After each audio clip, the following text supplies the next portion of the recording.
What is the best option for the college football playoff? There's a lot of opinions out there about that. We discussed some of them on yesterday's show. Greg Sankey trying to move the SEC away from the NCAA if they don't get their way. Well, one SEC coach had an idea. We'll discuss coming up next year on Locked On Sooners.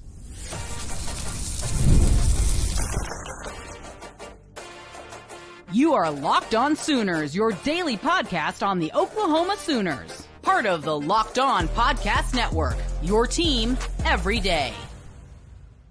Thanks again for making Locked On Sooners your first listen every single day. Shout out to all the everydayers out there. We're part of the Locked On Podcast Network, your team every day. And if you listen every day, on yesterday's show, we discussed Greg Sankey's seemingly aggressive approach to these college football playoff expansion discussions, talking like, hey, could leave the NCAA altogether.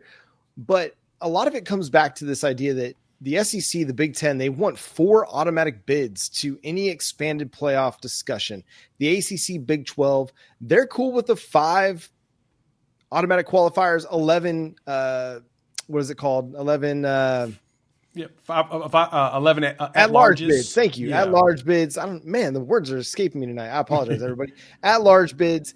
And we're seeing another idea, this one coming from Lane Kiffin, Ole Miss's head coach, who I think generally has some pretty solid ideas. He's going with a 16 best philosophy. Like, get the best 16 in the playoff and forget all the automatic qualifier stuff. Just get your best 16 in there. Well, I guess the question is, how do you quantify or qualify the best 16 teams? Is it going to be off the ranking system, which I'm going to have to just say it and be honest, John. SEC and the Big Ten have a little bit of a lean there. Mainly because the way that we do the ranking system, it's not conducive to be able to truly have the best 16 teams, in my personal opinion. Because what we were arguing about before was who was the 4th team, who was the 5th team, who was the 6th team. Guess what we're going to argue about now? Who's the 16th team? Who's the 15th team? Who's the 17th team? Who's the 18th? All it's going to do is open up another world of arguments no matter what, which Lane's not wrong, though. Going with the best 16 teams is the best model you could possibly go with. The only problem, though, with that is when it comes to the SEC, as Sankey has made mention there in Destin, is that if there are no automatic bids, the SEC is not really interested in going into a 9-game conference schedule. Unlike the Big Ten and the Big 12, which they have, 18 teams each or roughly, and they play 9 games, which still pretty ridiculous in my mind. They need to change their names, but I digress. John, that to me, this is where things are going to get super muddy. And this is honestly where I can totally see people think about breaking off. Yeah, it's a bit of a mess, and there's not going to be a great avenue. I still am of the mind that I don't love the 4 automatic qualifiers for the SEC and the Big Ten. Are there going to be a lot of years where you're going to get 4 SEC and Big Ten and 4 Big Ten teams in there? Probably.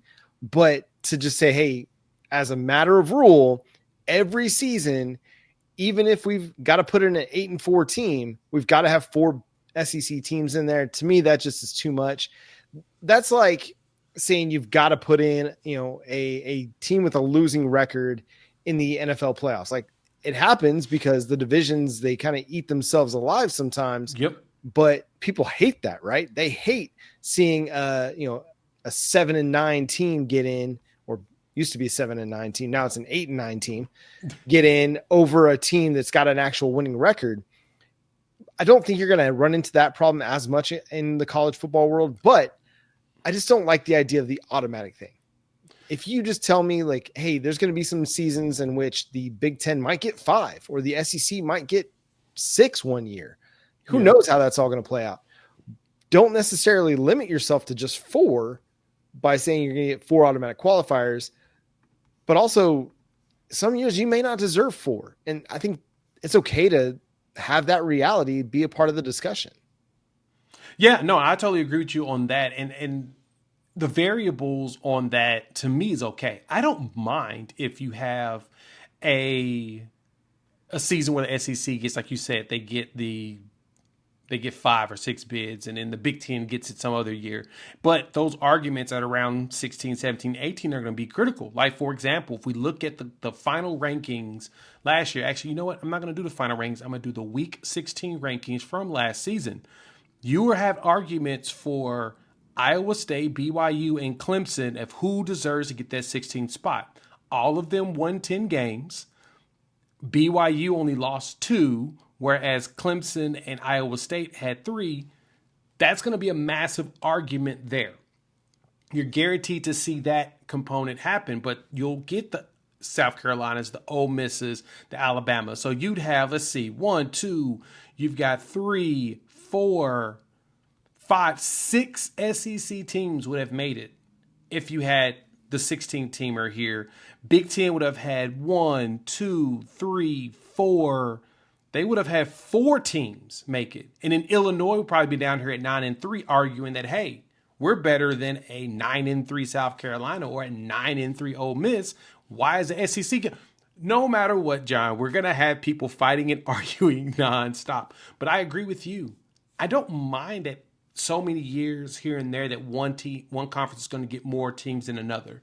But we've got to do something about the ranking system. And honestly, we got to stop giving teams credit for wins in a ranked win in the first 4 weeks of the season, in my personal opinion. Get rid of it. To me, we shouldn't see rankings until week 4 or 5. Honestly, I'll say it this way.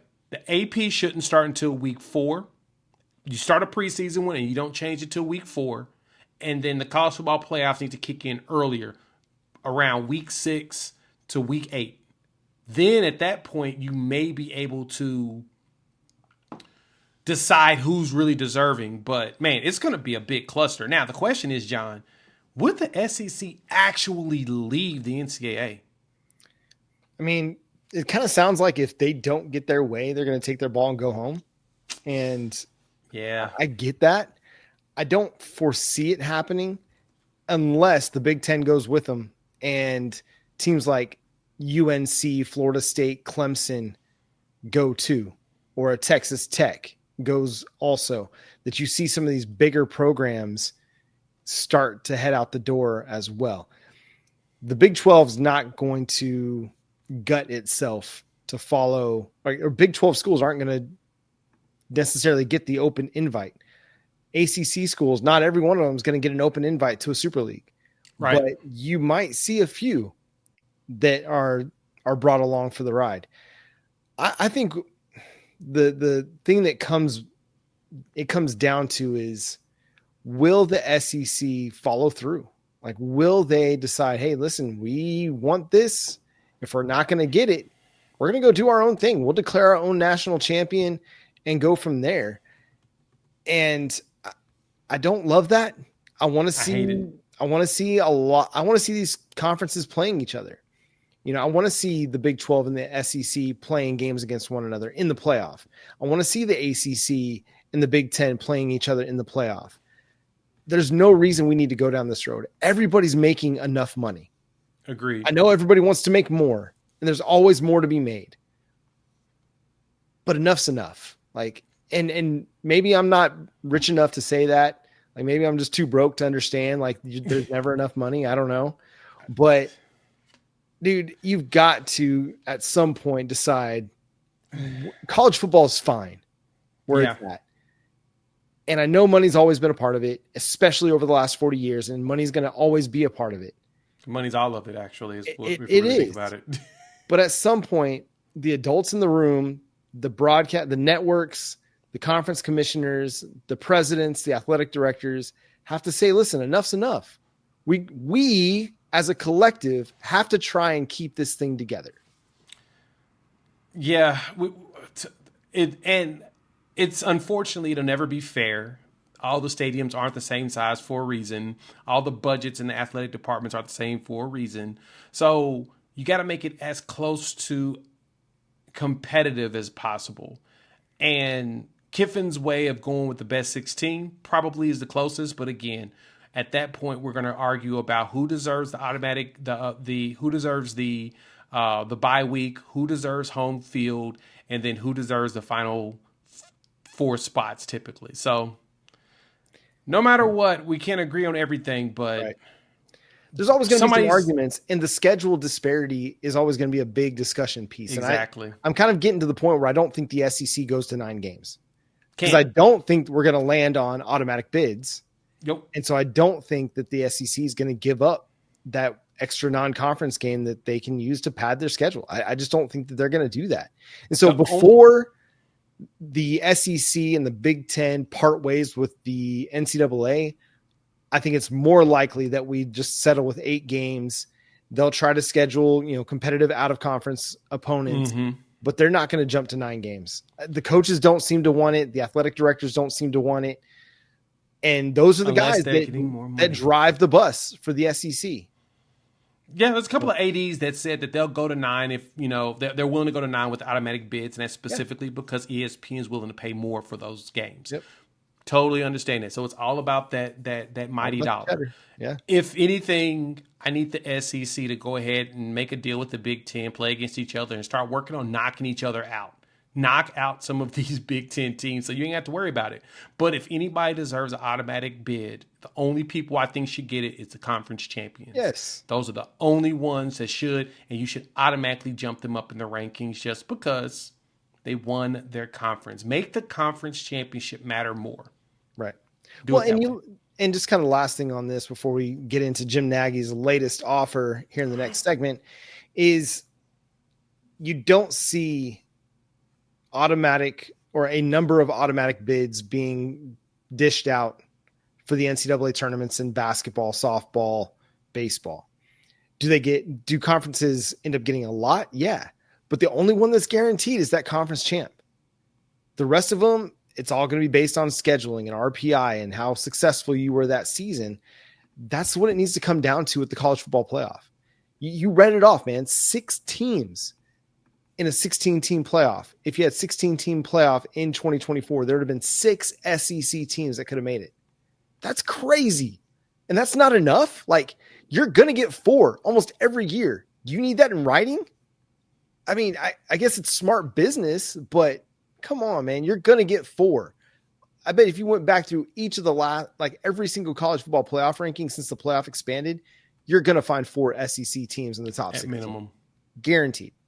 I haven't done the research, so you guys can tell me in the comments, but I guarantee that'd be the case. All right, let's get to Jim Nagy's latest offer. It's a Sooner legacy. Let's discuss coming up next here on Locked On Sooners.